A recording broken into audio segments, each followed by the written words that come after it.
eu escolhi enfrentando os medos da cirurgia? Eu acho que nunca, desde que eu comecei a fazer cirurgia bariátrica, eu tive esses 60 dias que tanto se falou em medo e pacientes com medo da cirurgia, talvez um pouco pelo Facebook, muitos pacientes conversando e trocando ideias, ficam sabendo de um que, de repente, um paciente que não foi bem, isso cai na rede, quando vê, toda a rede está se falando naquele caso que não foi bem. Eu acho que muito é disso. Se tem um lado bom da mídia social, nós temos algumas coisas que nós temos que repensar e é o que nós vamos conversar aqui.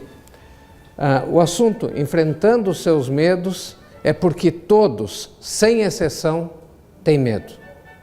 É normal na vida de uma pessoa ter medo. E algumas vezes o medo deve ser enfrentado. E quando nós falarmos em obesidade, nós temos que, claro, definir o que é obesidade. De quem que nós estamos falando quando nós estamos falando em cirurgia para obesidade? Nós estamos falando de pessoas que têm um índice de massa corporal elevado. São pessoas que têm uma dessas classificações aqui, a partir da classe 1, nós temos obesidade, em que se pega o peso dividido pelo quadrado da altura, nós vamos ter um valor, e este valor vai estar estratificado aqui. Quando ele for acima de 30, nós temos obesidade.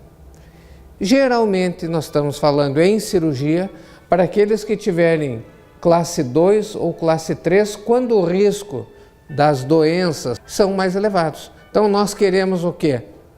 Buscar uma solução para uma doença e evitar outras. Nós engordamos não porque nós queremos.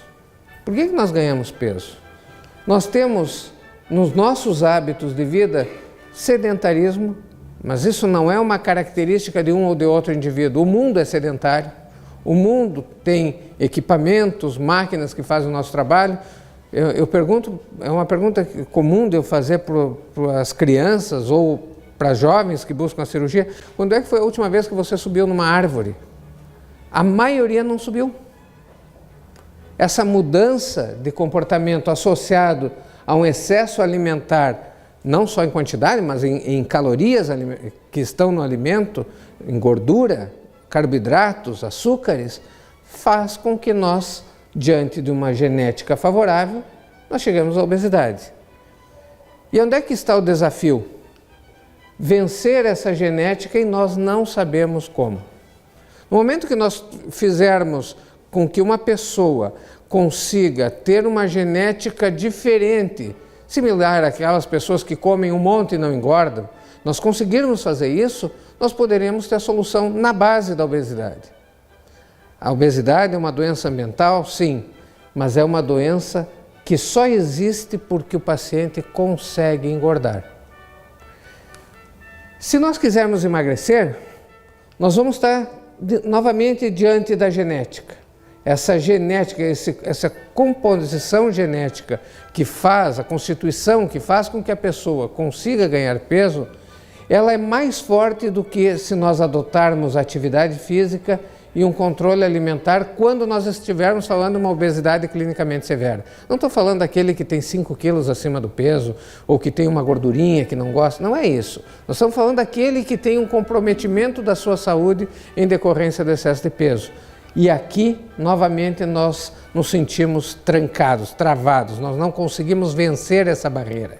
A oscilação de peso que acontece diante de tantas dietas, e aqui eu lembro aos nutricionistas, quando nós estamos fazendo o nosso paciente emagrecer, nós temos êxito e ele recuperou, nós não temos aí insucesso, nós temos duplo insucesso. Porque é mais grave um paciente engordar e depois emagrecer do que ele se manter obeso. Quando ele ganha e perde peso, nós aumentamos no reganho de peso a chance de que ele desenvolva essas complicações que estão aqui, chamadas complicações da síndrome metabólica. Diabetes, aumento de colesterol, triglicerídeo, hipertensão, nós aumentamos a chance de desenvolver ateromatose nas artérias, obstruções arteriais, e também gordura no fígado, e também temos um aumento da chance de desenvolver câncer. A obesidade está associada a uma série de tumores, aqui relacionados, cólon, mama, rim, ovário, próstata, pulmão, e que está associado, se acredita que uma das explicações seja o aumento dos níveis de insulina, ou seja, quando ganha peso, aumenta a resistência da insulina e aumenta a produção da insulina. E a insulina, ela favorece câncer, o surgimento de câncer. Então, quando nós falamos em tratar a obesidade, nós não queremos perder peso. Nós queremos perder e manter a perda de peso para que isso não aconteça. E o medo é bom ou ruim? Será que ter medo de um processo que quer evitar que eu desenvolva doenças graves, que me encurtam a vida, pioram a minha qualidade de vida, se justifica?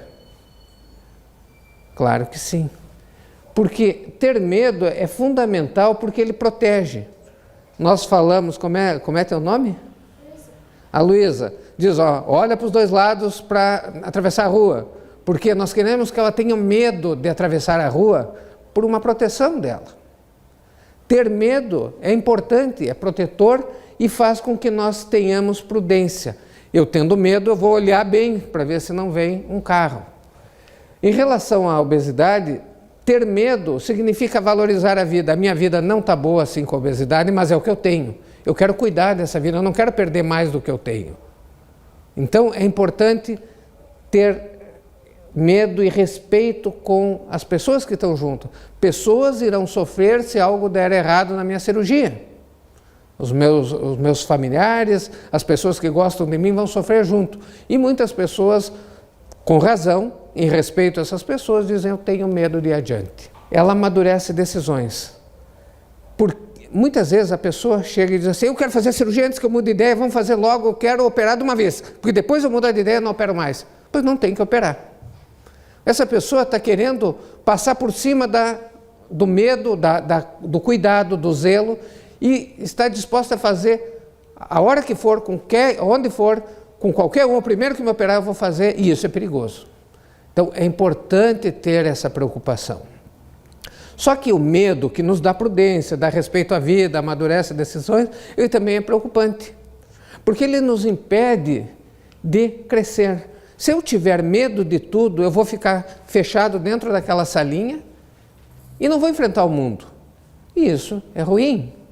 O medo também gera ansiedade, e às vezes uma ansiedade tão grande que as pessoas preferem fugir, se afastar de tudo para não ter aquele mal-estar. Eu não sei se alguém teve síndrome do pânico ou sentiu isso, mas é como se fosse uma síndrome do pânico. O paciente vai ouvindo a opinião de um, de outro, todos falam bem, daí um que diz, tu não faça que tu vai ficar mal. Pronto, gerou uma ansiedade e agora, dali para frente, não escuta mais nada, só vê, aí vai na internet e vai olhar, não vai olhar resultados de cirurgia bariátrica, vai olhar assim, complicações de cirurgia bariátrica, desespero após cirurgia bariátrica, e vai olhar isso e começa a ser alimentado com ideias negativas. Então, isso vai valorizar limitações, ou seja, eu não vou ver o que a cirurgia tem para proporcionar para mim, o que o controle do peso vai proporcionar. Eu vou ver que eu vou ficar limitado, eu vou ter que comer menos, eu vou ter que tomar vitaminas. Então começa a ver os pontos negativos. Baixa autoestima. Por quê? Uma pessoa que tem um medo excessivo, que deixa de progredir, vive num ambiente ansioso, é culpado em casa, se engorda. É um ambiente que a pessoa não se sente livre, ela se sente vinculada a diabetes, tem que ir no médico do joelho, tem que ir no médico da apneia do sono, tem que fazer tudo isso, ela se sente limitada, baixa autoestima. E tudo isso faz com que aterrorize a decisão, a pessoa bate o pânico e não consegue nem pensar.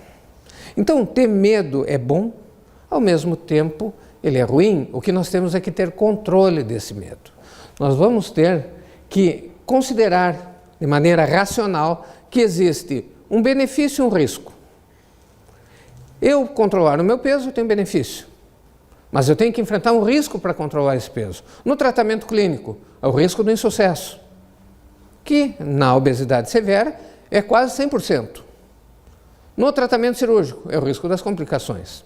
Então eu tenho que ter os pés no chão, que muitas vezes as pessoas que estão junto não entendem por que eu estou disposto a correr esse risco.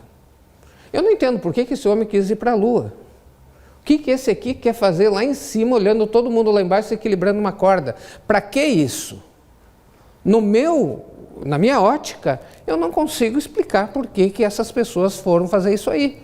Mas não me dá o direito de dizer que elas não devam fazer isso. E é muito comum as pessoas familiares, as pessoas que convivem, dizer assim, não, tu não tem nada, médicos, tu não tem nada que operar. Tira da cabeça, isso aí no teu caso não é para cirurgia.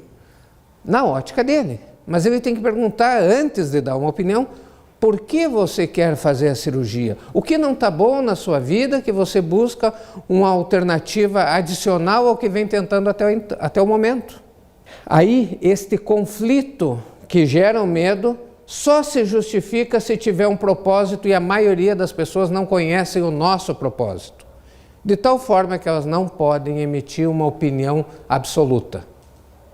Elas podem dar uma ideia, uma sugestão, podem dar uma opinião, mas elas são sempre inferiores à opinião de quem está na decisão, quem sofre com o problema.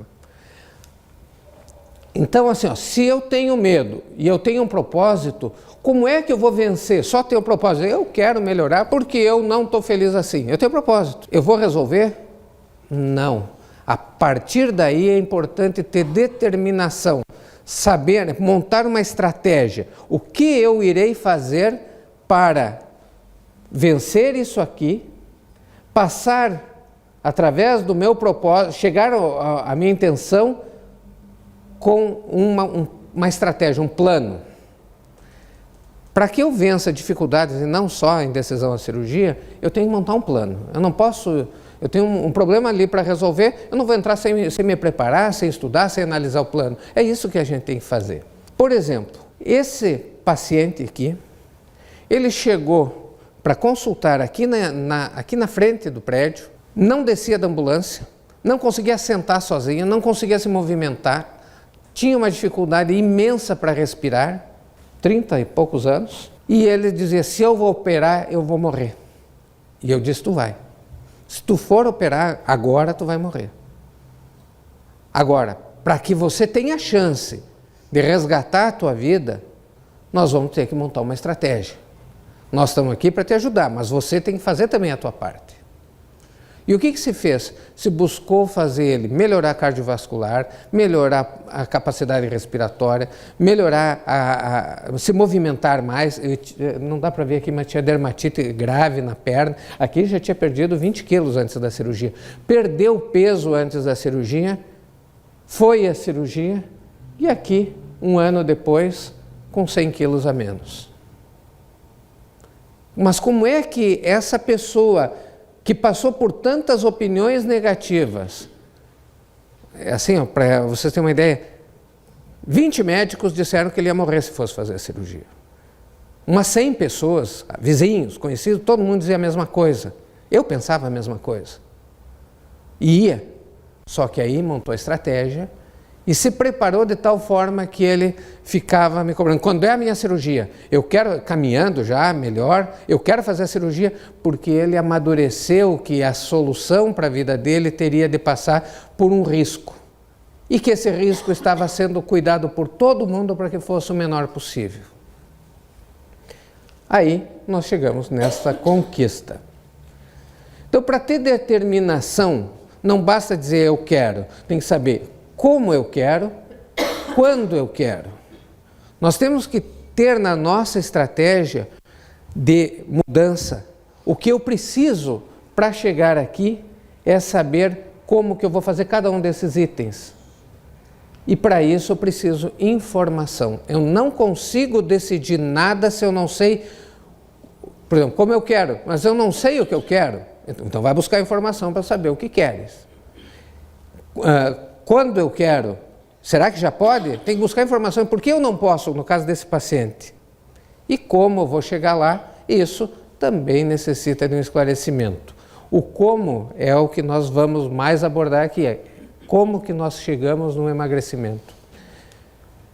Por que existem indicações para a cirurgia? Por que nós temos pacientes que podem ir à cirurgia, pacientes que é muito precoce, uma pessoa que chega com 70 quilos, eu queria emagrecer. mas não tem que fazer cirurgia, porque nós temos indicações que caracterizam que a partir desse momento o nosso risco... Então, se eu fizer a cirurgia, eu vou ter um benefício de evitar a cirurgia. Se eu fizer a cirurgia, eu vou conseguir evitar isso aqui e diminuir o meu risco. Na grande maioria das vezes, o risco da cirurgia é muito, mas muito menor do que o risco da obesidade. Isso vocês vão ver depois. Também tem indicações aqueles que tiverem obesidade por maior que 2 anos, ou seja, um indivíduo que por 2 anos tem obesidade, tentou emagrecer, mas ele não faz direito. Mas nenhum faz direito. O problema é que ele não consegue fazer, não é culpa dele que não consegue fazer. Ele tem uma obesidade que impede ele de fazer o que é orientado para ele perder peso. Considera falha do paciente ou falha do tratamento? É do tratamento. Se eu dou um tratamento para hipertensão para uma pessoa e essa hipertensão não melhora, quem falhou? O paciente ou o medicamento? Ou o médico, o tratamento, enfim. É o tratamento que falha. E ele falha porque ele tem os seus limites. E 2 anos de obesidade e insucesso, ou seja, não conseguiu perder peso, não tem o que insistir.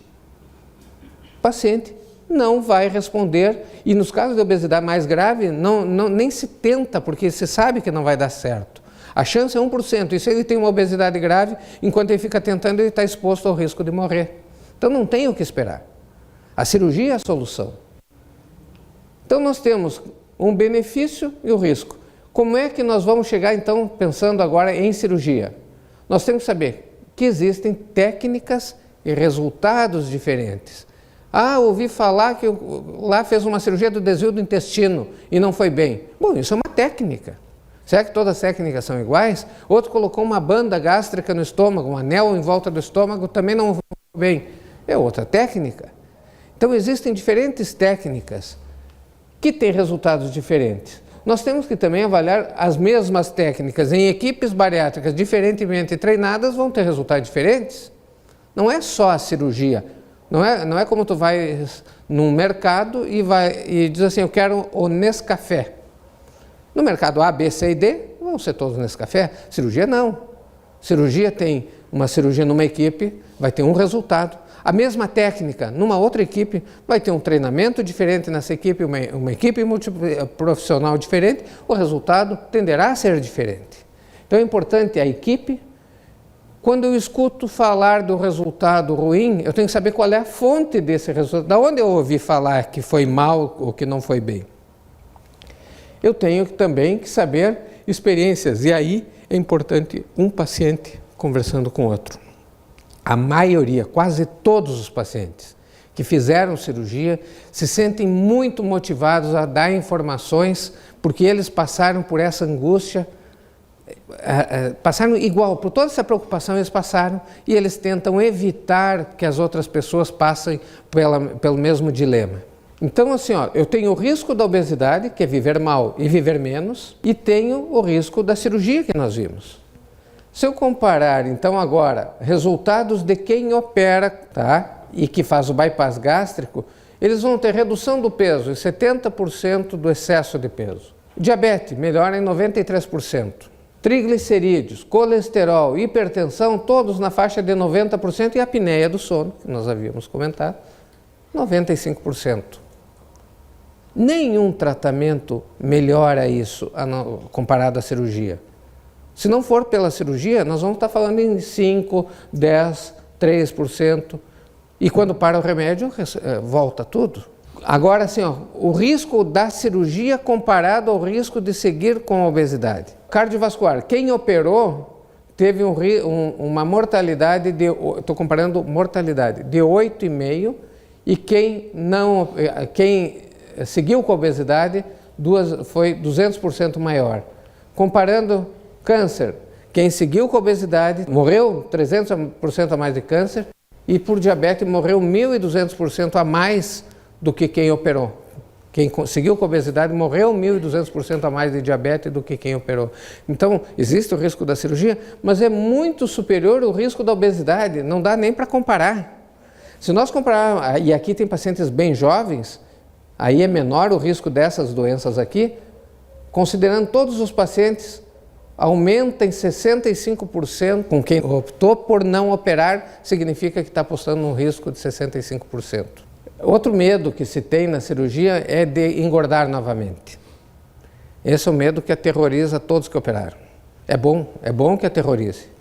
Porque tem que cuidar. Eu fiz cirurgia não significa que agora eu estou livre pro resto da vida, que eu nunca mais vou engordar. Não, significa que se eu cuidar eu não vou engordar. Mas se eu descuidar, eu posso engordar mais do que eu queria. E nós vamos ter 95% de êxito na cirurgia e mesmo com todos os cuidados, 5% falham. Isso significa de que 1 em cada 20 que fizer cirurgia vai falhar. A equipe bariátrica, quando eu olho, eu disse, temos que olhar quem faz a cirurgia, onde faz, é importante, porque existem equipes muito bem preparadas e existem equipes que nem existe equipe. Hoje, 40% das cirurgias do estado não são feitas por equipe. E o resultado tende a não ser tão bom. Quem precisa compor a equipe? 2 cirurgiões, porque um que está operando pode ter qualquer contratempo, não se sentir bem, e se ele não se sente bem, tem que um outro assumir. Então precisa 2 cirurgiões competentes, precisa um anestesista treinado com obesidade, intensivista, essa equipe toda multiprofissional, nutricionista, enfermagem, psicóloga, fisioterapia, se questiona o preparador físico, porque muitos pacientes moram longe, acabam não vindo para fazer, e isso tem que ser 2 vezes por semana, o preparador físico, e uma equipe cirúrgica de suporte para qualquer intercorrência. É importante que essa equipe tenha experiência. Se sabe que equipes com menos de 50 casos são equipes despreparadas, isso tem estudos mostrando. Equipe que fazem menos do que 120 casos por ano não se classificam, não se qualificam para um critério chamado excelência em cirurgia. Tem que estar constantemente em aperfeiçoamento, disponibilidade. O paciente fez a cirurgia, ele tem que ter a tranquilidade de saber que eu vou contar com o meu médico e toda a equipe a hora que eu precisar. Isso é importante para o resultado e tem que ser uma equipe que se dedique a isso, ou seja, que faça ou ponha todos os seus esforços na cirurgia bariátrica e não faça uma cirurgia de hérnia num dia, uma cirurgia de vesícula no outro, câncer de estômago no outro, cada dia faz um tipo diferente de cirurgia. Tem que ter uma dedicação exclusiva para isso. E trocas de experiência, eu acho que esse é a principal ferramenta para vencer o medo. Falar com quem passou por todo esse processo. Conversar, então, nós temos no Facebook alguns acessos, tem um site internacional chamado Obesity Help, é em inglês, mas está disponível a qualquer pessoa que quiser conversar com outros pacientes do mundo inteiro. Deve ter em português, eles estavam para fazer, em espanhol eu acho que já tem, aliás, e em português estava para sair. O Brasil é o segundo maior, o país com o segundo maior número de cirurgias bariátricas do mundo. Perde só para os Estados Unidos. E não ouvir a opinião de quem não está envolvido no processo, é importante. Perguntar e esclarecer as dúvidas sempre com o médico. Ouvi dizer que cai cabelo, tu tens que ter a liberdade de ligar para o teu médico ou ter um acesso, um canal de comunicação com ele para saber se isso é verdade. Quando ouvir um resultado ruim, perguntar sempre onde foi feita a cirurgia e confirmar se isso realmente aconteceu. Às vezes são boatos. Buscar esses sites aqui, então, é importante. Aqui o exemplo do Facebook, tem um grupo nosso, esse aqui é um grupo da equipe, é dos pacientes, mas está ligado ao meu nome aqui. Fiz cirurgia bariátrica na gastrobese. Então é isso. Muito obrigado para todos, uma boa noite. Vamos nos preparar para a semana que vem, teremos outro encontro e até a semana que vem. Um grande abraço a todos.